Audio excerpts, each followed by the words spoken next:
And also another fun fact here, the testing of nuclear and mitochondrial DNA of Australian members of the genus Petroica suggests that the rose and pink robins are each other's closest relative within the genus.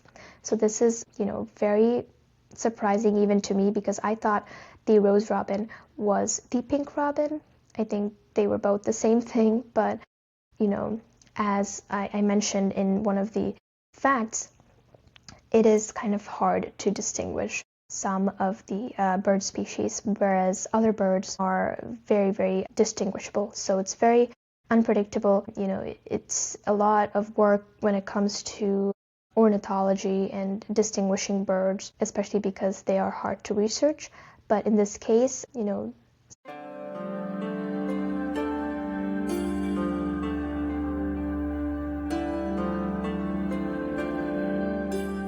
Hello everyone, good morning. I hope you're doing well today, and I hope your day is going great. If not, that is totally fine. Whatever time of day it is when you're hearing this podcast, I hope that it helps you relax, and I hope that it teaches you something. Welcome to the Early Bird Weekly Podcast, where we talk about birds.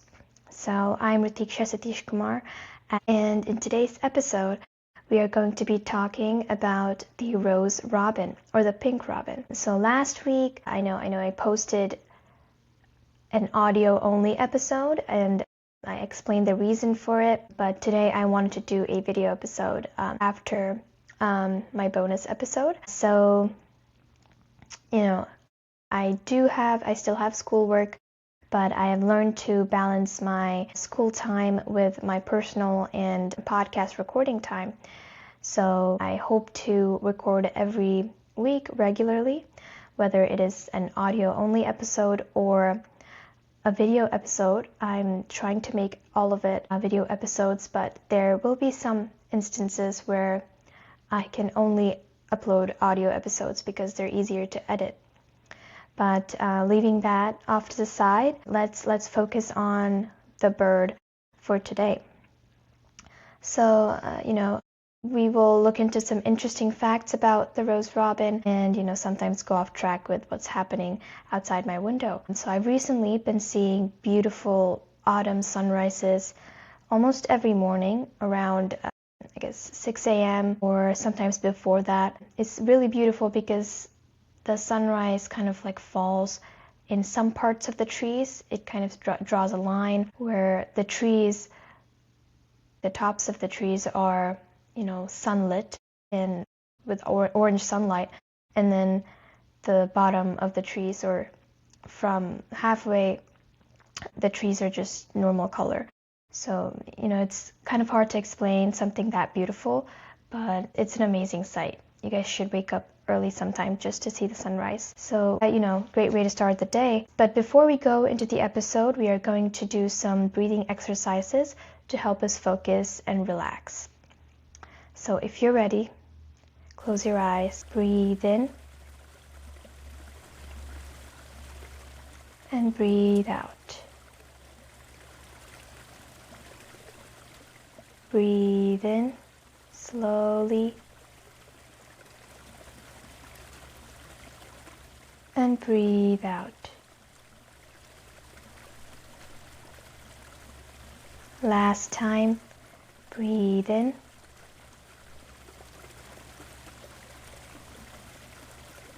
and breathe out.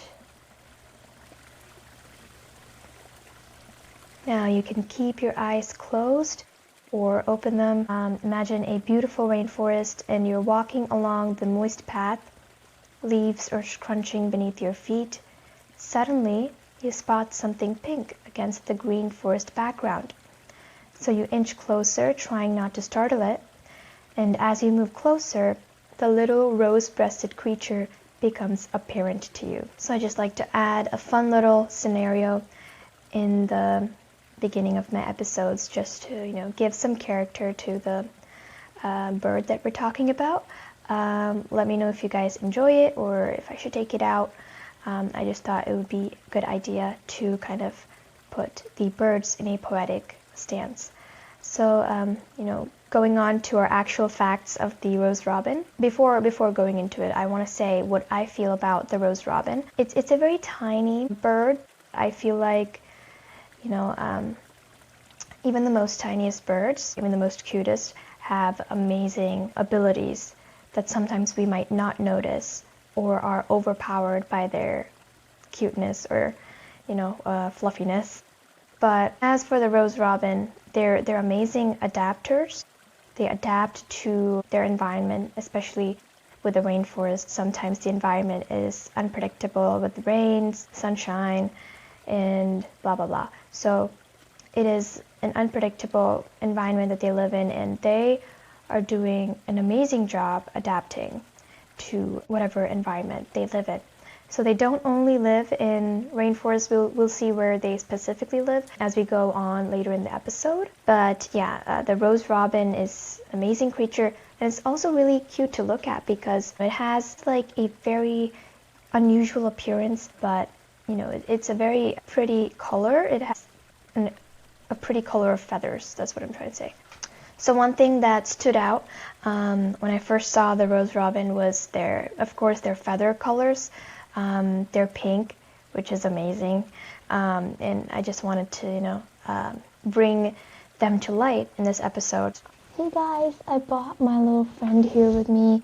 If you're watching the video, this is Mika, and she's amazing. She's not a slow sloth, I can tell you that. She's not slow, she's very fast, but she's gonna be here with me for the rest of the episode. But if you're not watching the video, she's basically a brown sloth with a white face and brown eyes and brown nose.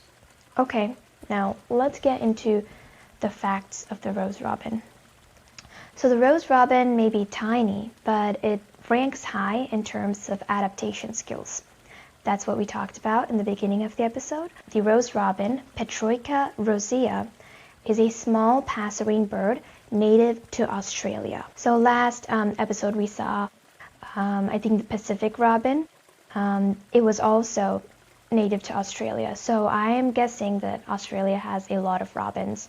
If you are a robin fan, you should definitely go visit Australia. And I'm sorry if my throat is a bit cracky today because, I don't know, yesterday I had a swim meet and usually we cheer for our fellow teammates, and you know, sometimes cheering gets my voice all messed up.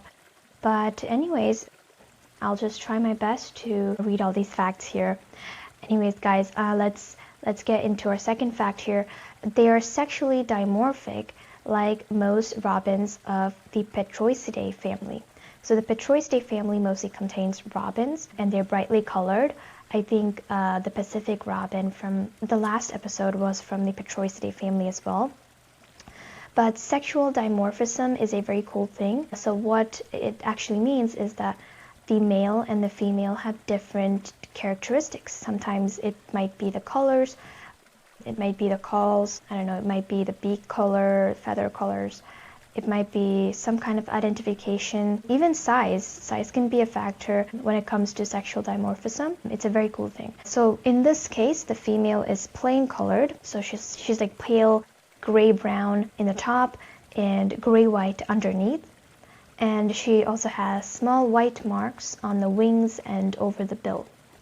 So, you know, this is the female being plain colored and the male having the pink feathers, which is really cool. I would think that it would be opposite because mostly is some of the times, at least in human culture, females are the ones who dress up a lot and males are most of the time plain. Not that I'm telling that's the way you should be or anything, but I'm just saying mostly. So in this case, the females are the ones who are simpletons and the males like to dress up in the case of rose robins. So the male has a distinctive pink breast and its upper parts are dark gray with white fronds. So the male has a pink breast and its tail is black with white tips, which is really, really cool because I haven't seen the tail of the pink robin yet, but I would definitely check it out and include a picture of that in this episode. So the underparts and shoulder are white. So this is a very unusual and unique kind of appearance. But something that fascinates me with birds or ornithology is the unique appearances of every bird. No bird looks, I can't say that no bird looks the same. There are some species that look the same, which kind of confuse scientists most of the time. But, for the most part, a lot of birds are super, super different from each other. And I think that's what makes them very interesting, at least to me. Let me know what interests you guys about birds. So, moving on, both robins, the male and the female, emit a tick call.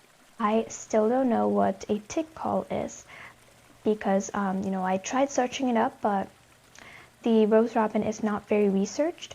At least that's what I think, because I was trying to find, extra articles on them and maybe more in-depth kind of information on them, but I was out of luck. So I would conclude that the rose robin is not very well researched, but I included as many facts as I can in this episode. So I don't know what the tick call is, but I do know that the rose robin's song is a soft, sweet warble, often described as tseep, tseep, tseep, or a gentle wee, wee, wee. Of course, I am not a bird call impersonator. I wish I was, but I would think that the rose robin's song is very relaxing. And if you guys want to listen to it, I have included a recording.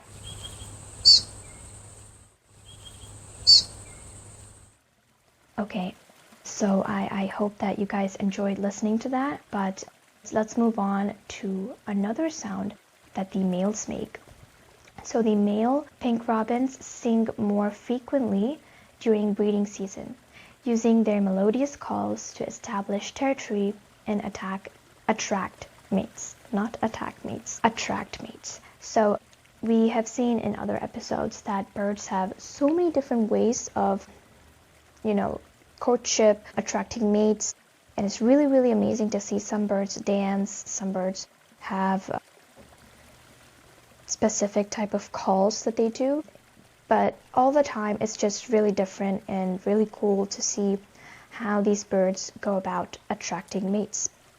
In this case, males they become singers and, they establish territory and use their melodious calls. As we saw, the rose robins come pre-packed with a singer voice that is really soft and melodious. So these males are using that to their advantage. Their calls are quieter compared to other robin species. So that's kind of nice to know there, because sometimes we might mistake some of the robin calls to be the pink robin's call. But now we can see that the pink robin is not very loud or dominant with their calls. So the pink robin is a very tiny bird. It measures from 11 centimeter to 13 centimeter, which is really, really tiny. And its wingspan is 18 centimeter to 22 centimeter. Because there are birds that are much tinier than the rose robin, such as the hummingbird, for instance, which is really tiny compared to the, rose robin.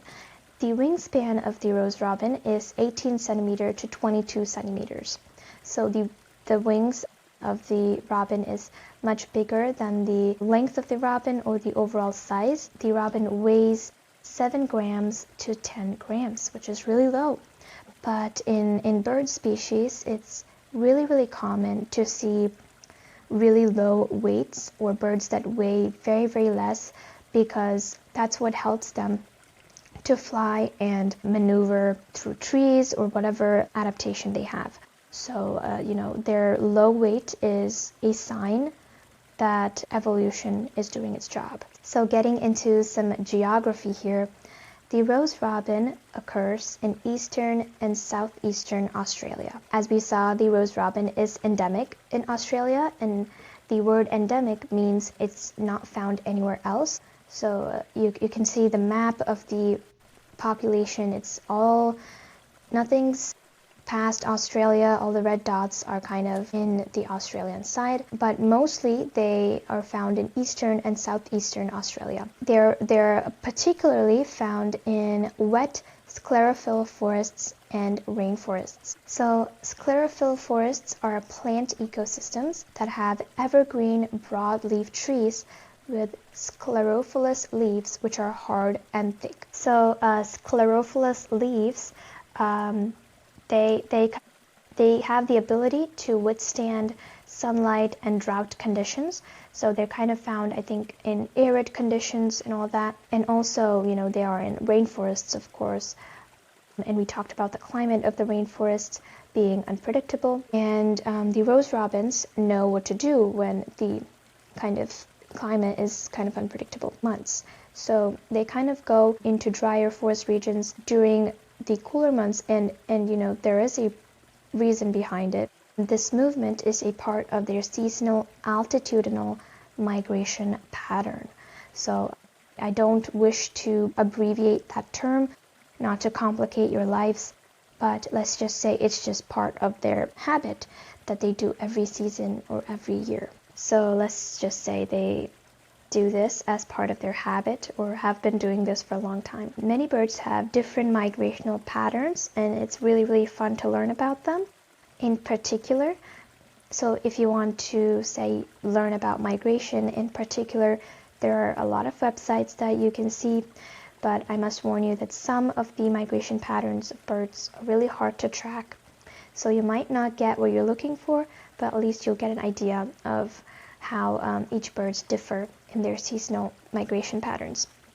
So in this particular pattern for the rose robin, the individuals from higher elevation descend to lower altitudes or coastal areas to seek warmer conditions and more abundant food resources. So we can see the altitudinal part in this migration pattern. So, it's really cool to see how they kind of switch, where the higher individuals or the individuals in higher elevations kind of come to the lower altitudes to find food and escape from cold conditions. So we know that the higher the altitude, the more colder the temperature is.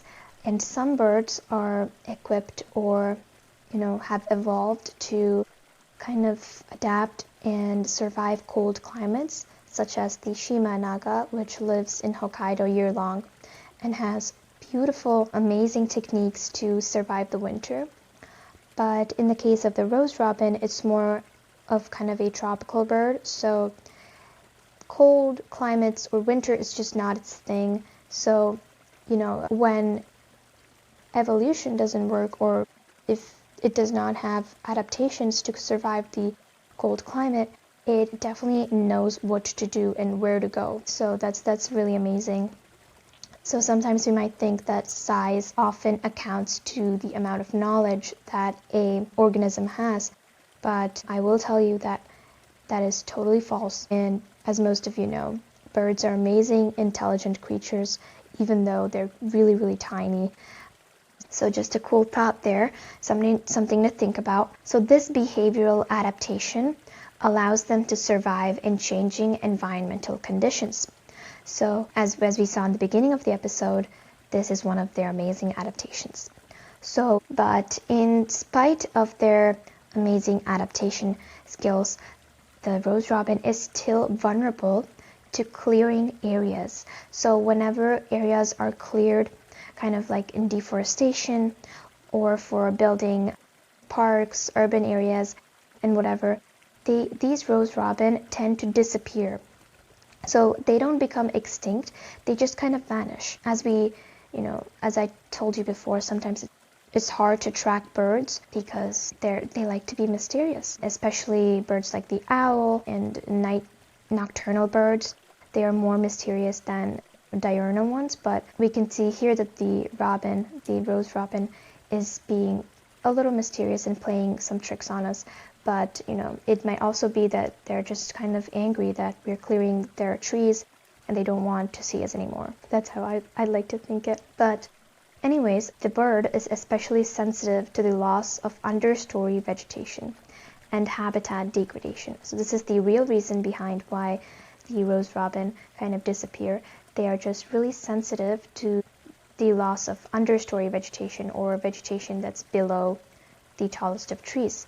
And habitat degradation, as you guys know, is deforestation and just kind of the destruction of natural habitats for some animals and birds. So, sometimes this is inevitable. We humans do need a lot of land to build structures and so on. But, there are a lot of factors to consider regarding animals and birds and disruption of their livelihood or their lifestyle when it comes to clearing land or kind of interacting with the habitat of these organisms. Hey guys, so I know if you're watching the video, you might notice it got suddenly darker, but this is how I normally do my podcast with this kind of lighting, but I kind of forgot to turn off one of the lights, so let's just say I'm a little absent-minded. But anyways, let's move on instead of rambling on about the same thing. The population that's recorded in conservation areas such as the Dandenong Creek, Scotchman's Creek, and Gardiner's Creek corridors in Melbourne's eastern suburbs are higher, or a lot of population is kind of recorded in this kind of areas that are meant to conserve these rose robin. So the conservation efforts are focused on protecting and restoring native wet sclerophyll forests and rainforests, particularly in eastern Australia, where the species is more prevalent. So as we saw how important one habitat is to to a bird or an animal, these conservation efforts, I would believe, would have amazing effects on the population of the rose robin, because they are intent on saving something that is very, very essential to any organism, that is its habitat. So let's move on to some cool stuff. The rose robin actually feed on tops of the trees. So sometimes birds just pick an area of the tree where maybe their favorite insect is found, maybe their favorite fruit is found, but birds kind of pick this kind of place where they like to forage. As in the case of the rose robin, it's the top of the tree. So they eat insects, spiders, and mostly they catch them while they fly. So this is actually known as hawking, and I feel like there are amazing ways in which birds kind of feed. Some birds like to feed on the ground, which is called gleaning, kind of, picking around insects in the ground. And some birds, like the rose robin, like to feed when they fly. And also, I must include the kingfisher, of course, which is very unique. It likes to pounce on its prey, pounce in the water and, get prey or fish. So they often perch on low branches, making short sallies to catch prey mid-air or glean them from foliage. So as I said, gleaning is kind of picking out insects. So they might go to the ground and pick out insects from the ground. Or in this case of the rose robins, it's mostly in the top of the trees. So these rose robins are not ground feeders. I just generalized what gleaning is. I generally just explained it. But the rose robins, they don't really go to the ground. But let's move on to the next fact. So this is about the breeding season of the rose robin. So during the breeding season, males become territorial, defending their areas with melodious songs and displays. So we can see that some of the birds in the previous episodes as well are territorial. One of the reasons is because of their nature. So some birds just like to keep their own territory and be private, such as the Canada jay building nests. And in this case of the rose robin, I don't actually know why they're territorial. It might be to attract mates. Some of the females like males or prefer males that have a territory and see them as more stable. So, the males do an amazing job defending their areas with their melodious songs and displays. So this is really unique, where the rose robin kind of uses its melodious song for different purposes and to defend their territory. Another cool fact that I learned about the rose robin is that it does not return to the same branch while foraging. So they kind of like to, go around, get whatever they can, and then not return to the branches and keep going to new different ones, which is really cool. Some of their prey are wasps, bugs, cicadas, caterpillars, cinch bugs, beetles, etc. So we can see how these birds prefer a variety of insects. So the breeding season is from September to January, where 1 or 2 broods are raised within that time span. So it's, fall or autumn to winter season that the birds prefer to breed. So the nests of these birds is a neat and deep kind of cup shape, and these birds use bits of moss and fern to kind of build these nests, and they use spider webs, feather, and fur to bind or fill up the nest space, and also they use lichen for their exterior, which is really cool but common in other bird nests as well.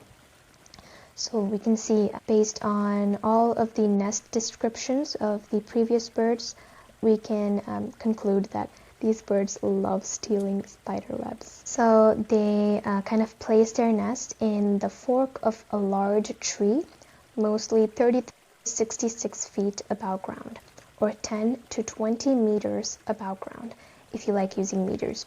So we saw in the Shima Inaga episode that birds kind of prefer keeping their nests higher or lower, and this is because they know where their predators are. So if their predators are kind of hawks or birds that like to fly high, then I would assume that the bird would build its nest lower, or vice versa. So, this is also a form of adaptation for the rose robin and for many other birds. So the rose robin lays 2 or 3 dull white eggs that is speckled with bluish, grayish, or brownish spots. So the egg is really, really tiny. It's only 17 into 13 millimeters, which is really, really tiny. So the incubation lasts about 14 days or 2 weeks and is primarily done by the female. We can compare this to other birds. Some of the birds that we covered, both the male and the female help raise the chick or incubate the chick. And in some of the birds, it's mostly the male, mostly the female. So it's really, really different. And we can see how the social roles of each gender is in the case of birds. So, both parents feed the nestlings. Only the incubation is done mostly by the female. But when feeding the nestlings, it's done by both.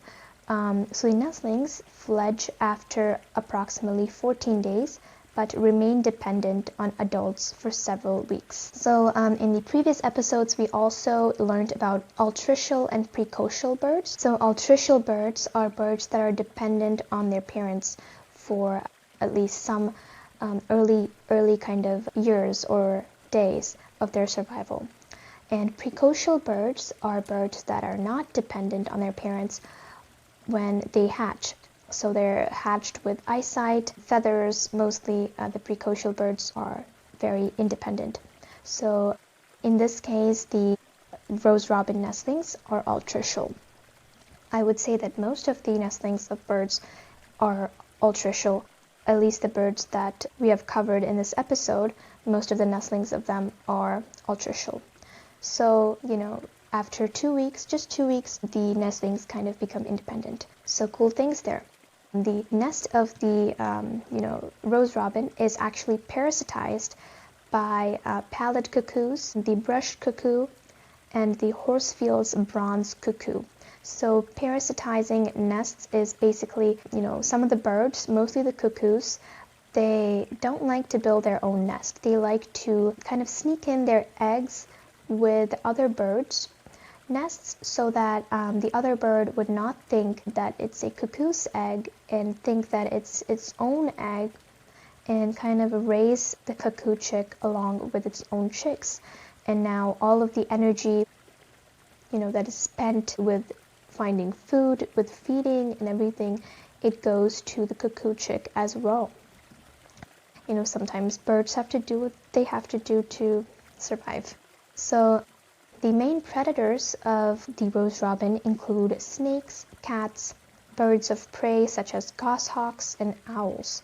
So owls especially like to eat small birds. That's, a very bizarre fact, but some birds like to eat other birds. The lifespan of the rose robin is 4 years.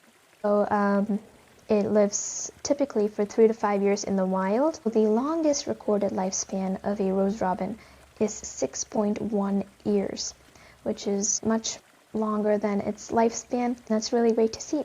So like all birds, lifespan can be affected, by factors such as predation, habitat quality, disease, and access to food resources.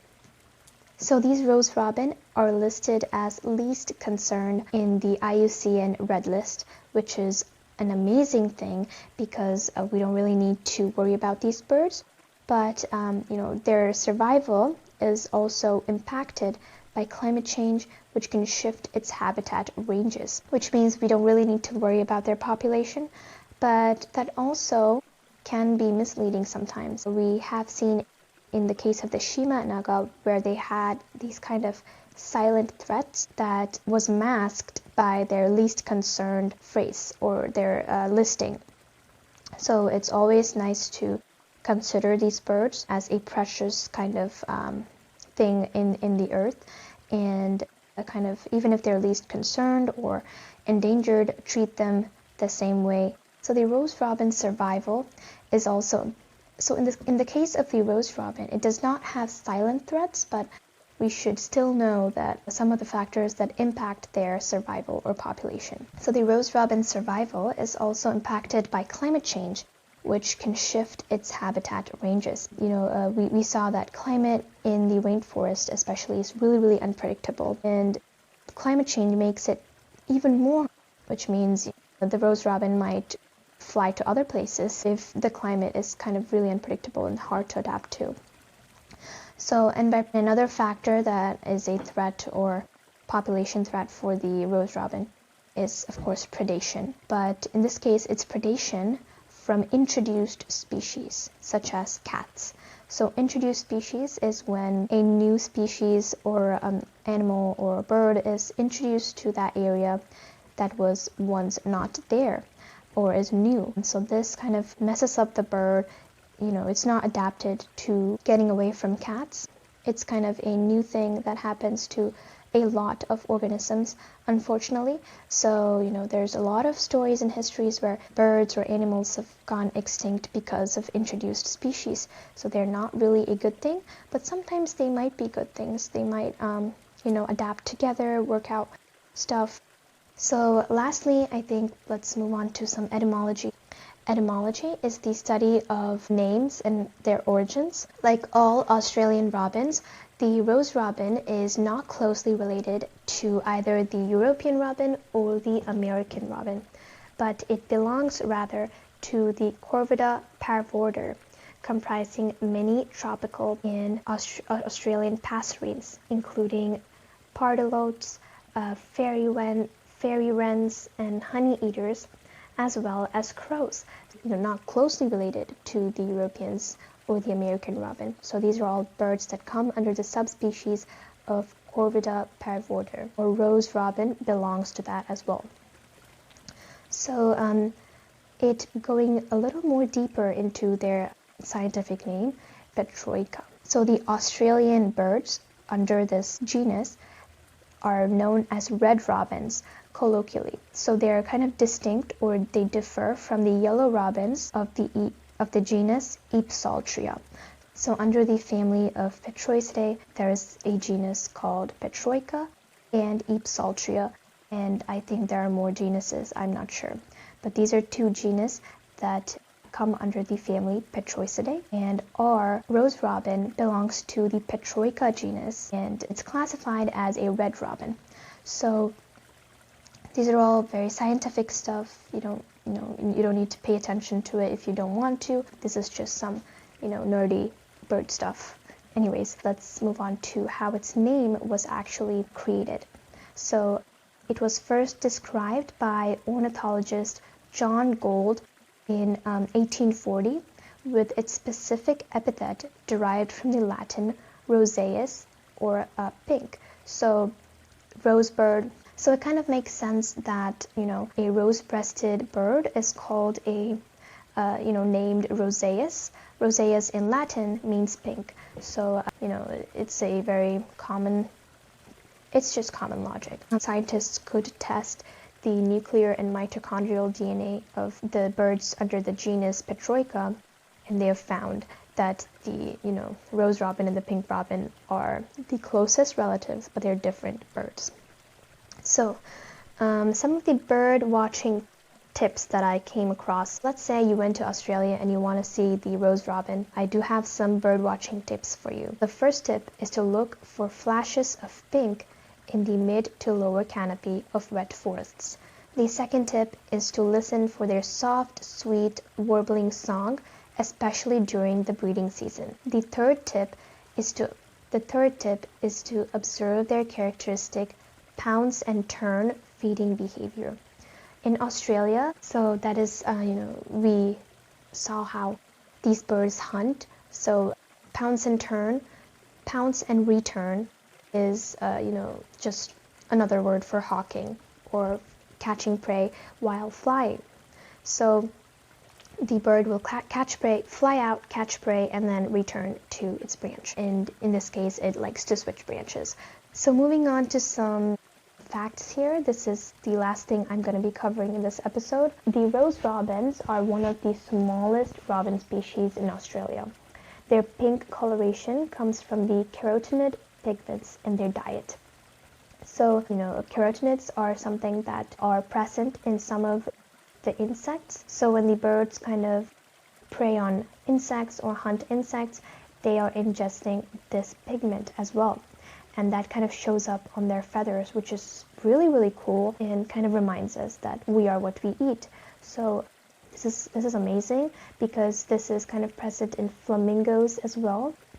And I was really excited to learn about it. It's such a cool thing. So these birds often join mixed species feeding flocks outside of the breeding season. So they kind of mix with other species, which is something that I've not paid attention to because I just treat it as a fact that, birds just join mixed species flocks to feed and everything. It is a normal thing, but it's really, really cool because interactions, it shows us how much it's important in the wild. So that brings us to the end of this early bird episode. So, really cool bird here that we learned about. I'm really happy that I'm back to recording video episodes because I did miss it a lot. I would be doing my homework and kind of thinking about, how much I loved recording episodes and editing them and posting them.